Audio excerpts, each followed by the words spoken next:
সম্মানিত ইসলামী আন্দোলনের সভাপতি সহ আমার সাথে অন্যান্য নেতৃবৃন্দ এবং আমার চিতলমারীবাসী, আসসালামু আলাইকুম।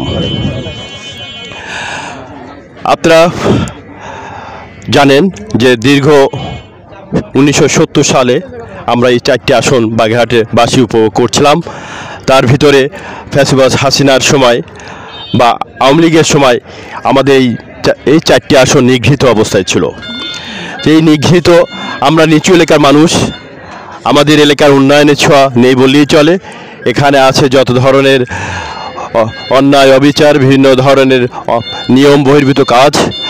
আমাদের এখানে জানেন 53টা বছর আমাদের এই কেন্দ্র বিলের নোনা পানি আমাদের এলাকার ফসলগুলোকে বিনষ্ট করছে। আমরা অনেক কষ্ট আছি।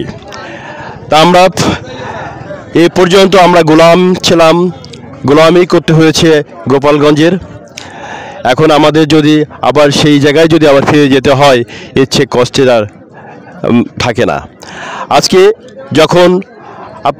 যখন 4টি আসন থেকে 3টা আসন করা হলো, আমরা আবেদন করেছিলাম নির্বাচন কমিশনের কাছে। নির্বাচন কমিশনার শুনেছিলেন। আমরা মনে করেছিলাম যে আমাদের যে কষ্টের কথাগুলো বলেছি, যে যৌক্তিক দাবিগুলো উপস্থাপন করেছি, ওনারা শুনবেন।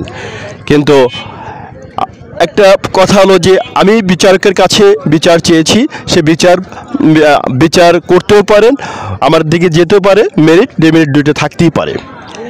হয়তো আমাকে প্রত্যাখ্যান করবে অথবা আমাকে দিবে, কিন্তু এই দুটোর একটা কাজও ওনারা করেননি।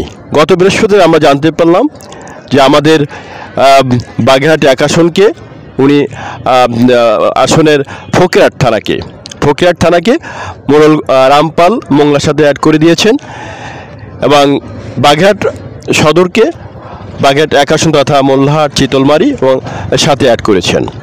কচুয়াকে মোড়লগঞ্জ শরণখোলার সাথে অ্যাড করেছেন। তার মানে উনি 3টেই রেখেছেন এবং এমনভাবে করেছেন যার কোনো যৌক্তিক কোনো কারণ নেই। আর উনি যদি এটা করেই থাকেন, ওনার আবার আমাদের কাছে শোনা উচিত ছিল, আমাদের কাছে শোনা উচিত ছিল যে আপনাদের পক্ষে যদি কোনো থাকে, আপনাদের কোনো যৌক্তিক কারণ থাকে, আপনারা আসতে পারেন, আমরা আপনাদের কথা শুনবো। ডাইরেক্ট উনি গেজেট আকারে দিয়েছেন, যেটা কখনোই একটা টোটালি আইন বহির্ভূত কাজ। উনি আইনকে লঙ্ঘন করেছেন। এবং চিতলমারী এবং বাগেরহাট সদরের ইন বিটুইন কচুয়াকে অতিক্রম করে যেতে হয়। তা কোনো সংসদীয় আসন যদি করা হয়, সেটাকে অবশ্যই এর সীমানা থাকবে এমনভাবে যে একটা সে আরেকটা বর্ডার ক্রস করা যাবে না। তা এখানে একটা অন্যায় করেছেন। তা আমরা উচ্চ আদালতে যাচ্ছি, এবং যতদিন পর্যন্ত এর শুনানি না হবে ততদিন পর্যন্ত আমরা ইনশাল্লাহ এই এলাকার, যেহেতু প্রাণের দাবি, এই এলাকার মানুষ এইভাবে রিফিউজি হতে চায় না, আর গোলামি করতে চায় না।